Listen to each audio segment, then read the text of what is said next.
నమస్కారం NS news కి స్వాగతం. నా పేరు ఉషా. ముందుగా ముఖ్యాంశాలు. కొత్తపేట మండలంలో నియోజకవర్గ విజన్ యాక్షన్ ప్లాన్ యూనిట్ కార్యాలయాల ఏర్పాటుతో స్వర్ణాంధ్ర 2047 విజన్ సాకారం అవుతుందని కొత్తపేట ఎమ్మెల్యే బండారు సత్యానందరావు వ్యాఖ్యానించారు. కొత్తపేటలో శుక్రవారం పలు అభివృద్ధి పనుల ప్రారంభోత్సవంలో రాష్ట్ర BC finance welfare chairman Reddy Ananthakumari, RTO P శ్రీకర్లతో కలిసి పాల్గొన్నారు. మహాత్మా గాంధీ జాతీయ గ్రామీణ ఉపాధి హామీ పథకం నిధులు 43.60 లక్షల రూపాయలు, సిఎస్ఆర్ నిధులు 10 లక్షల రూపాయలు, ఎంపీపీ నిధులు 4.50 లక్షలతో నిర్మించిన విజన్ యాక్షన్ ప్లాన్ కార్యాలయాన్ని ప్రారంభించారు.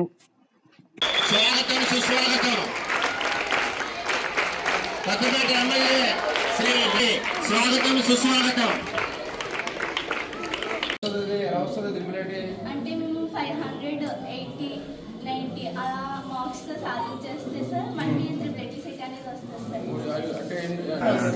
600 సార్ 590, 595 అలా రావాలి. అబౌవ్ 590 వస్తే ట్రిపుల్